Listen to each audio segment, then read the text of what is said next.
सोनिया तोमर, हमारे चैनल में आपका स्वागत है। आइए चलते हैं आज की खबरों की ओर। मुझे भी सौभाग्यशाली है कि मैं विश्वास के साथ कह सकता हूं कि इंटरनेशनल कम्युनिटी में भारत का स्टेशन बढ़ा है।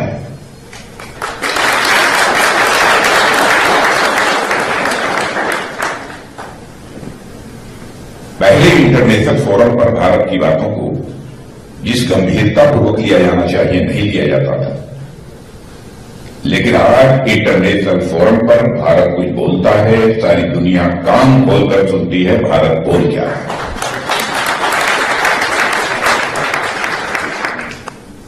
यह भारत की हैसियत बनी है।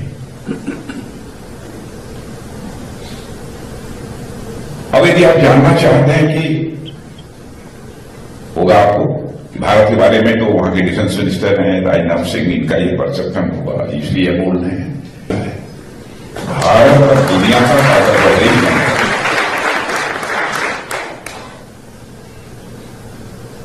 इकॉनमी के जहां तक सवाल है,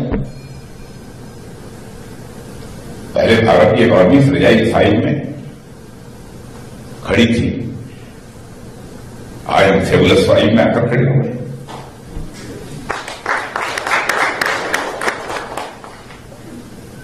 ये मॉर्गन स्टैनली फर्म कहां की है, बात है यूएस की है। मॉर्गन स्टैनली ये फाइनेंशियल फर्म है, मैं नहीं कह रहा हूं। मॉर्गन स्टैनली इसका दावा है कि 2027 आते आते भारत को की इकॉनमी को दुनिया की टॉप 3 कंट्रीज में आने से कोई रोक नहीं सकता। टॉप 3 इकॉनमी में आता है,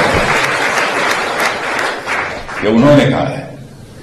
और एक्सपोर्ट भी हमारे देश में जिस तरीके से हो रहा है, आप सब लोग अच्छी तरह जानते होंगे। मैं डिफेंस मिनिस्टर हूं। पहले जितने भी डिफेंस इक्विपमेंट्स और डिफेंस रिलेटेड जितने भी आइटम्स हुआ करते थे, हम लोग दुनिया के दूसरे देशों से इंपोर्ट करते थे।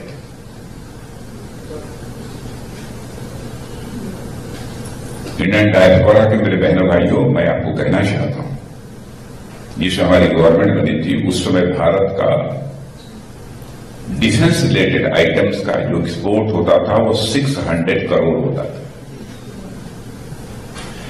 आज 10 वर्षों के अंदर हम मोर देन, मैंने 21,000 करोड़ तो कहते हैं, लेकिन मैं जानता हूं 23,000 करोड़ पहुंच गया।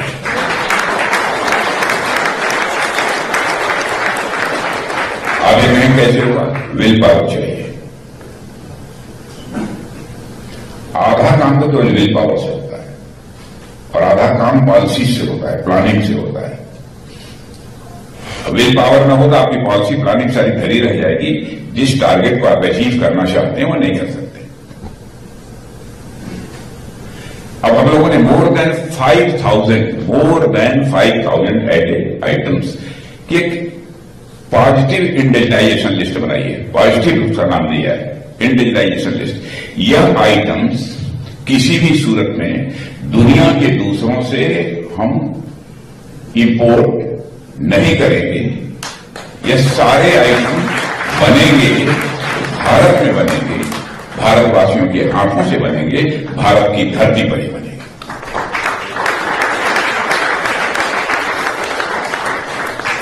तय कर दिया है, अब भारत में बन रहे हैं। पहले इंपोर्ट किए जाते थे, अब उनका इंपोर्ट नहीं हो रहा है।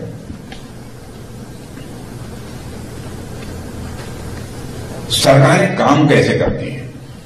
अब ईज ऑफ डूइंग बिजनेस को इंश्योर करने के लिए हमारी सरकार ने एक काम किया, आप कल्पना नहीं कर सकते।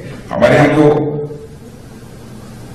40,000 से अधिक, मोर देन 40,000 कंप्लायंसेज जो थे, जिनके कारण कि किसी काम को होने में कठिनाई होती थी, विलंब होता था, ऐसे 40,000 कंप्लायंसेज को समाप्त कर दिया अथवा उसे सिंप्लीफाई कर।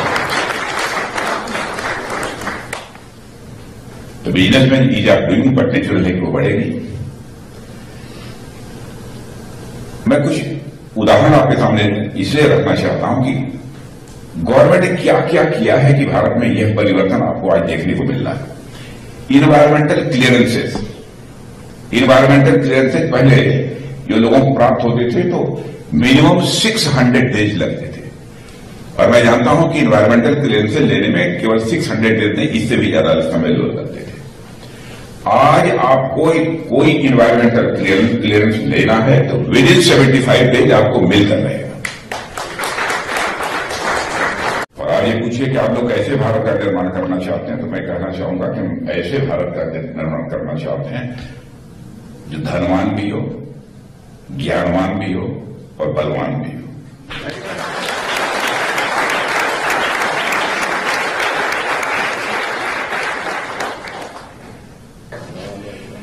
और मैंने भाई इतना मैं कहना चाहूंगा, भारत और अमेरिका का जहां तक सवाल है, हम लोग ये नेचर ले रही है। भारत और अमेरिका ये बड़े पुराने रिश्ते हैं हम लोगों के। मुझे लगता है कि भारत और अमेरिका के रिश्ते अच्छे होने चाहिए, यह नीयत को यानी डेस्टिनी को भी मंजूर है। मतलब अब मैं डेस्टिनी की बात करता हूं। अभी बैठे थे आपके अम्बेसडर विनोद क्वात्रा जी भी बैठे, तो वहां पर मैं डेस्टिनी की ही बात कर रहा था।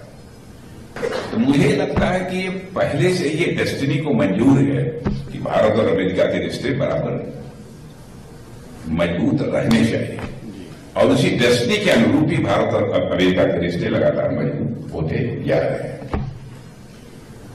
और मुझे तो लगता है कि भारत और अमेरिका दोनों के मिला जुलाकर वह ताकत है कि भारत में, दुनिया में पीस, प्रॉस्पेरिटी और स्टेबिलिटी तीनों यदि लाई जा सकती है तो भारत और अमेरिका बेहतर स्थान को कर सकते हैं।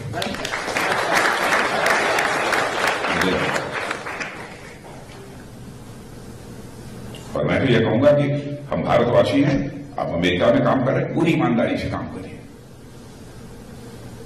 भारत के प्रति निष्ठा रहनी ही चाहिए,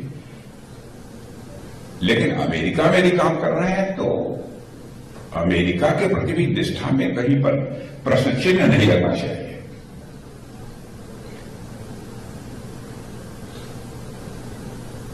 तभी जाकर इंटरनेशनल कम्युनिटी में भारत के लोगों के प्रति अच्छी धारणा बनेगी, भारत के प्रति लोगों का विश्वास बढ़ेगा। दगा देना हमारे चरित्र में नहीं है, धोखा देना हमारे चरित्र में नहीं है। हम धोखा खा सकते हैं लेकिन धोखा दे नहीं सकते हैं, यह हमारा।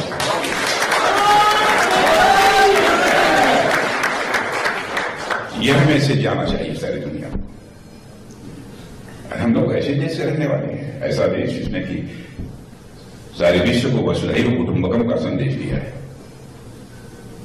हम जिस देश में रहते हैं वही हमारा परिवार नहीं है, बल्कि इस विश्व की धरा पर रहने वाले लोग, चाहे किसी जाति, किसी पंथ, किसी मजहब, किसी धर्म के मानने वाले क्यों न हो, सभी एक ही परिवार के सदस्य हैं। The whole world is a family. यह मैसेज सारी दुनिया को, दुनिया के किसी एक देश से गया है तो हमारे और आपके देश केवल भारत से गया है और कहीं दूसरी देश। और यह काम कोई सामान्य व्यक्ति नहीं कर सकता, जो स्पिरिचुअल होगा। जो कंट्री स्पिरिचुअल होगी वही इस काम को कर सकती है। अब आप कहेंगे कि आप स्पिरिचुअलिज्म को उठाकर कहां ले आए?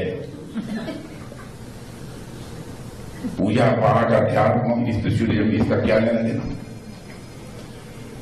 मित्रों, मैं स्पिरिचुअलिज्म की बात इसलिए मैं कर रहा हूं कि छोटे मन का व्यक्ति कभी भी स्पिरिचुअल नहीं हो सकता।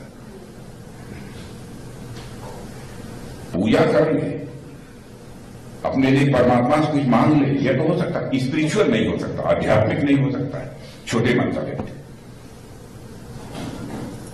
हमारे अटल बिहारी वाजपेयी जी कहा करते थे, छोटे मन से कोई बड़ा नहीं होता और टूटे मन से कोई खड़ा नहीं। और मैं अपनी सारी जिंदगी के जाने के बाद भी बराबर ये कोट अपने हमारे डिफेंस मिनिस्ट्री में भी देखेंगे। मैं होम मिनिस्टर था उस समय भी था, मैं पार्टी प्रेसिडेंट था उस समय भी हमारे यहां ये कोट लगता था। भारतवासियों का मन बड़ा है, हमारे छोटे मन के लोग नहीं है। छोटे मन के लोग होते तो हम लोग वसुधैव कुटुंबकम, इस वसुधा पर रहने वाले सभी लोग हमारे परिवार के सदस्य हैं, यह संदेश हम दे ही न पाते।